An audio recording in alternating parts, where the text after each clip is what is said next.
Hello bachcho, let's read this question. The question says a d shell containing 4 unpaired electrons can exchange A 4 electrons, B 3 electrons, C 16 electrons या D 6 electrons. हमें basically यहाँ पर बताना है जो हमारा D shell है उसमें 4 इलेक्ट्रॉन है और वो कितने बार आपस में एक्सचेंज कर सकते हैं. तो बेसिकली इस क्वेश्चन में जो हमारा की कॉन्सेप्ट यूज्ड होगा, की कॉन्सेप्ट यूज्ड हियर इज, क्या की कॉन्सेप्ट हम यहाँ पर लेके चलेंगे? Pauli's exclusion principle is our key concept used here. Pauli's exclusion principle. अब अगर हम बात करें Pauli's exclusion principle की, तो ये होता क्या है? प्रिंसिपल Pauli's तो according to Pauli's exclusion principle, according to Pauli's exclusion principle क्या कहता है? According to Pauli's exclusion principle, क्या बोलते हैं प्रिंसिपल, हम इसकी बात करते हैं यहाँ पर. According to Pauli's exclusion principle, one orbital can accommodate only 2 electrons. One orbital can accommodate कितने इलेक्ट्रॉन एकोमोडेट कर सकता है एक orbital? Only 2 electrons. One orbital can accommodate only 2 electrons. ये हमारी पॉली एक्सक्लूजन प्रिंसिपल की डेफिनेशन. पॉली एक्सक्लूजन प्रिंसिपल होता क्या है? और दूसरी बात, electrons in same orbital must have opposite spin. Electrons in the same orbital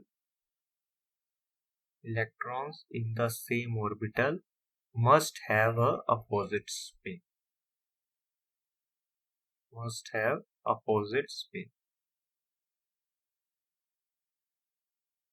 ये हमारी डेफिनेशन Pauli's exclusion प्रिंसिपल की. तो हमें यहाँ पर क्या गिवन है? हमें गिवन है D shell containing 4 unpaired electrons. तो नंबर ऑफ अनपेयर्ड इलेक्ट्रॉन्स हमें कितने गिवन है? Number of unpaired electrons.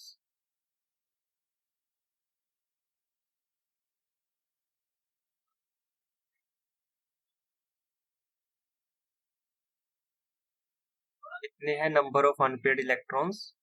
4. और एक इलेक्ट्रॉन में कितने हो सकते हैं? ज्यादा से ज्यादा 2. तो हम इसको फैक्टोरियल वे में भी निकाल सकते हैं.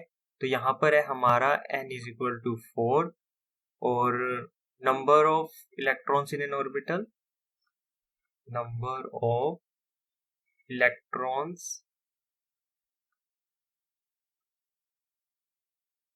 चूजन इन ऑर्बिटल कितने हम चूज कर सकते हैं according to Pauli's exclusion principal?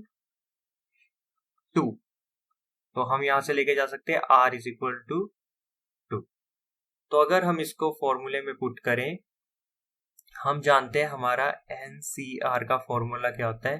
n factorial divided bye r factorial into n minus r factorial. यहाँ पे जो हमारा n होता है वो होता है total number of things.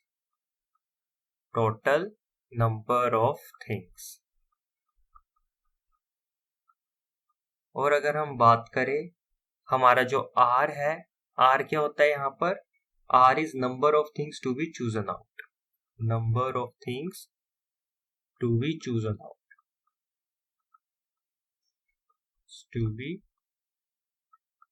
Out. ये है हमारा यहाँ पर r. तो जस्ट हमें n भी पता है, r भी पता है, तो हम इस फॉर्मूले में वैल्यू पुट करेंगे. तो हमारा 4c2 किसके इक्वल होगा? 4 factorial divided by 2 factorial into 4 minus 2 factorial. तो ये हुआ हमारा 4 factorial divided by 2 factorial into में 2 फैक्टोरियल. तो is equal to 4 into 3 into 2 into 1. इसको हम ओपन कर लेंगे, नीचे आएगा 2 इंटू 1, 2 इंटू 1. ये इससे कैंसिल हो जाएगा, 2 से कैंसिल 4 हो जाएगा.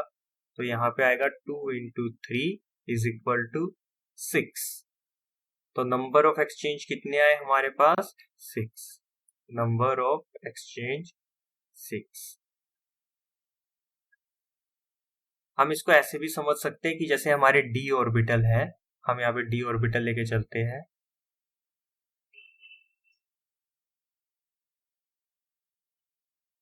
ये हमारा d ऑर्बिटल में कितने ऑर्बिटल्स होते हैं?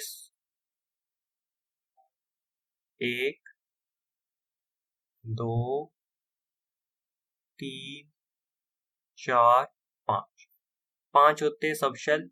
और हमारे पास कितने इलेक्ट्रॉन्स गिवन है? 1 2 3 4। तो अगर हम इसको देखें कितने वेज में हो सकता है, ये इसको एक्सचेंज करेगा, ये वाला हमारा इसे एक्सचेंज करेगा, और ये वाला इसे एक्सचेंज करेगा। तो 3 बार एक ने एक्सचेंज किया इसको। और अगर हम बात करें ये वाले की, ये इसको एक्सचेंज करेगा, फिर इसको एक्सचेंज करेगा, तो 3 + 2। और अगर हम बात करें इसकी, तो ये सिर्फ इसे एक्सचेंज करेगा, +1। तो हमारे पास टोटल कितने हो गए? 3 + 2 + 1 = 6 वेज। तो हमारे यही पूछा था, D shell containing 4 unpaired electron can exchange 6 electrons. 6 electrons exchange करेगा। So hope you understand it well. Best of luck.